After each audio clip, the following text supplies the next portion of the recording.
Good day, fellow investors. We have been discussing Google a few times over the last months because it's very interesting. In this last video, we discussed the risks of AI and ChatGPT and other such players going into search, also Google cannibalizing its own search, and that is the key risk and reward with Google. But that doesn't mean that Google, that is now at 165 with a P ratio of 18, that doesn't mean that Google can't be at 500. And that is something I want to emphasize with this video because it's very easy to get a one-sided view on a stock, but there always have to be more sides, and that's what I want to discuss.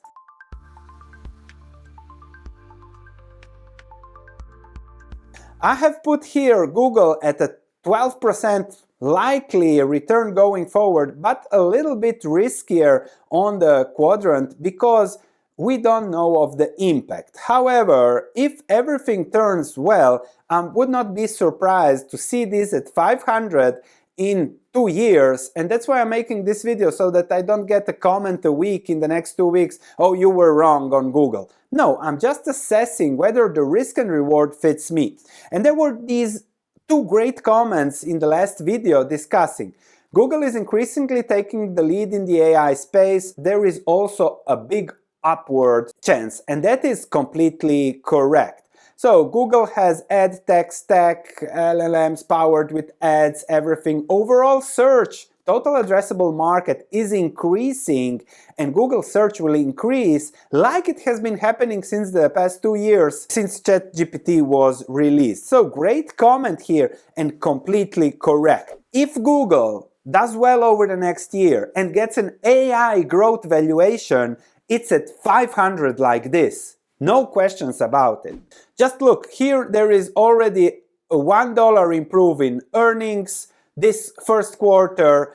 If I look at earnings over the past year, maybe they just go to 11 this year. From 11, we go to our comparative table, intrinsic values, that you can download on my free investing course below. And let's play here around with the best case scenario. Let's put 11 into earnings.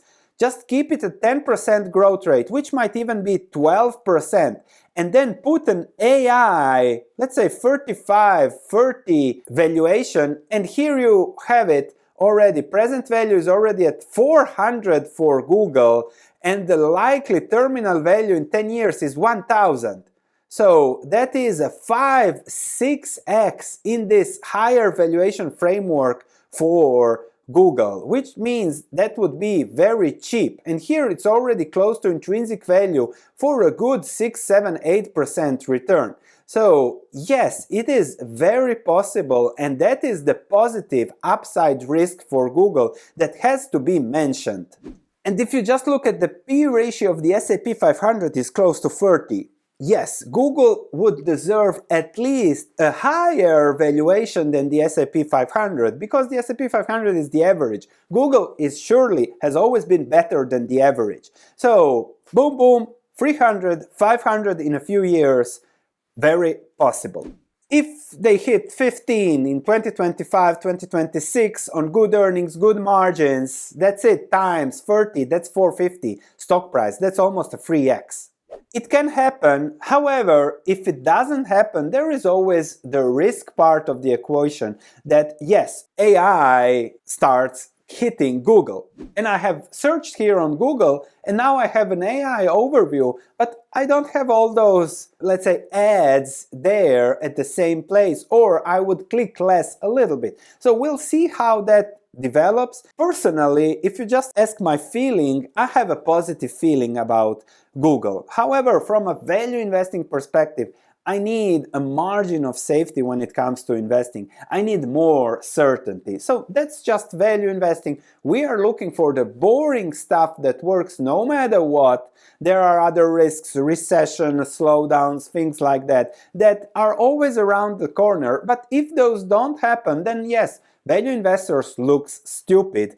However, that's the nature of value investing. We look stupid until we don't over the very long compounding term. For those of you who are interested in long-term compounding on a value investing strategy and perspective, you check my research platform in the link in the description below. 21-day money-back guarantee. Check all my portfolios and see how it might add the value investing component, additional value to your long-term financial goals. Thanks for watching. I'll see you in the next video.